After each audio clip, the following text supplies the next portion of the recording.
हम पुकार पुकार के बोल रहे हैं सर, आदमी लोग सुन रहे नहीं है। ये तो जादू वाला तेल नहीं है, ये 108 जड़ी बूटी का तेल रहता है। केंद्र सरकार ने केंद्रीय कर्मचारियों को बजट 2025 से पहले ही बड़ी खुशखबरी दी है।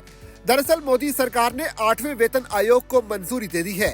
प्रधानमंत्री नरेंद्र मोदी के नेतृत्व वाली सरकार ने 8वें वेतन आयोग के गठन का फैसला ऐसे वक्त में लिया है जब केंद्रीय कर्मचारियों और पेंशनर्स का महंगाई भत्ता बढ़कर 53% तक पहुंच चुका है। केंद्रीय कर्मचारी और पेंशनर्स को लंबे समय से इस राहत की उम्मीद थी। हालांकि अब तक जब भी संसद में नए वेतन आयोग को लागू किए जाने से संबंधित सवाल पूछे गए थे तो सरकार इस तरह का कोई प्रपोजल न आने की बात करती नजर आई थी।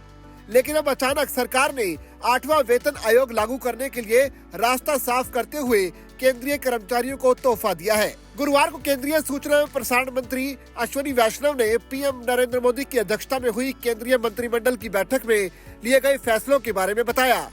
उन्होंने कहा कि बैठक में नए वेतन आयोग के गठन का फैसला लिया गया।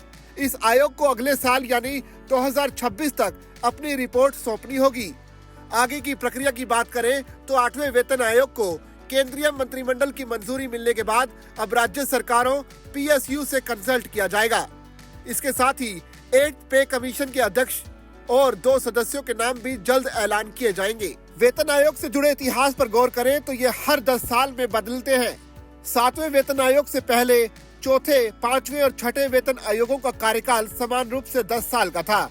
अगर फिलहाल 7वां वेतन आयोग की बात करें तो इसे 2016 में लागू किया गया था और इसके 10 साल बाद दिसंबर 2025 में ये पूरा होगा।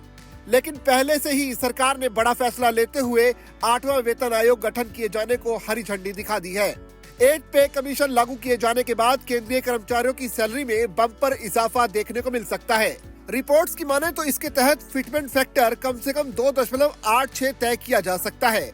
अगर ऐसा होता है तो फिर कर्मचारियों की न्यूनतम बेसिक सैलरी में भी इसी हिसाब से बढ़ोतरी देखने को मिलेगी और ये 51,480 रुपए हो सकती है।